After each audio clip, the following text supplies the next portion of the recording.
बिस्मिल्लाहिर्रहमानिर्रहीम। मेरे बेलियो सजनों ते मित्रों ते भराओ, मैं वजाहत अली वारसी, तुसी साडा वेख रहे हो यूट्यूब चैनल। ए मेरी संगत, मेरे बुजुर्ग मेरे नाल ने जी। असी अलहमदुलिल्ला अपने इस चैनल ते साडे जिन्ने पंजाब दे सूफी ने हज़रत बाबा जी वारिस शाह, मियाँ मुहम्मद बख्श, सुल्तान बाबा बुल्ले शाह, उन्हां सारियां दा कलाम जिहड़ा है वो पेश करने आ। ते असी किताब हीर वारिस शाह जिहड़ी है उनका आगाज़ किया है कि वो मुकम्मल असी इंशाअल्लाह पढ़ के अपने इस चैनल ते देंगे। तो दो जिहड़ियां ने वीडियो, दो शेर पहले असी पढ़ के दे चुके हैं। अज तीसरा शेर जिहड़ा है वो असी तुहाडी खिदमत विच पेश कर रहे हैं। तीसरे शेर दे विच हज़रत बाबा जी वारिस शाह रहमतुल्लाह अलैह ने जिहड़े साडे चार खुलफा राशिदीन ने, चार यार जिन्होंने आख्या जाता है, उन्होंने मदा लिखी है, मनकबत लिखी है, वो मैं पेश कर रहा। सुन के लाइक तो शेयर जिहड़ा है वो जरूर कर दिया जे तुहाडे तावन दे नाल इंशाअल्लाह इस तरह ही असी ये काम जिहड़ा इहनूं अगे लैके टुरांगे। तो सरकार वारिस शाह रहमतुल्लाह अलैह लिखदे ने,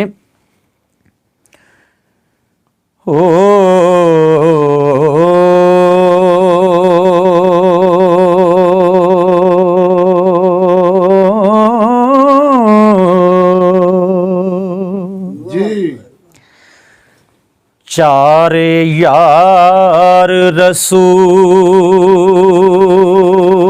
दे जी, चार गोहर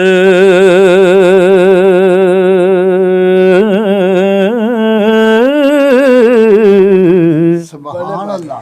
सबा एक थी एक चढ़ेंदड़े नी,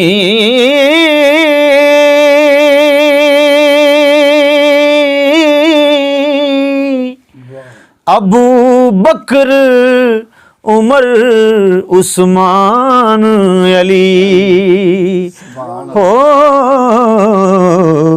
आपो अपने गुणी सोहेंदड़े नी। सुभान अल्लाह।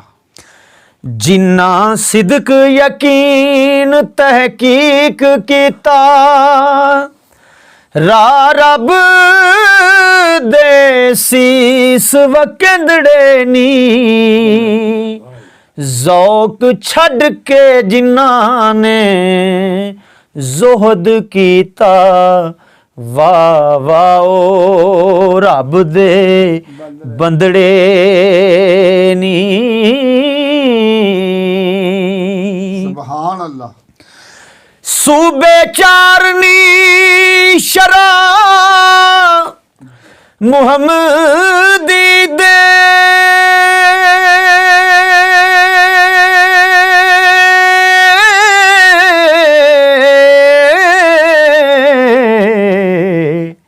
मुल्क दीन अंदर नबी अंदड़े नी,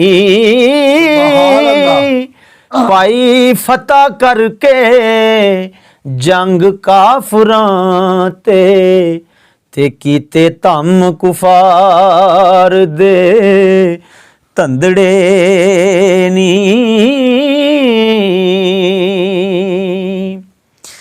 निगेबान होए सिर उम्मतां दे ते झूलन नबी करीम दे चंडड़े नी। बाजू बंद रसूल दे डलक मारन ते सुचे चार मोती लड़ी गुंदड़े नी। वाह माशाअल्लाह। जिन्ना फर्क इन्हां विच कुछ जाता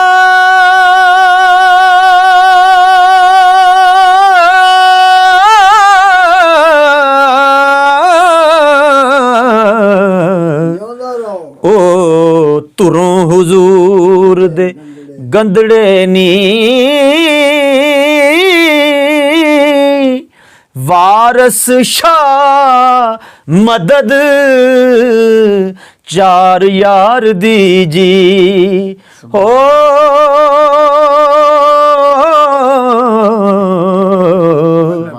ਤੇ ਰੱਬਾ ਰੱਖ ਲਈ ਫੇਲ ਜੋ ਮੰਦੜੇ ਨੀ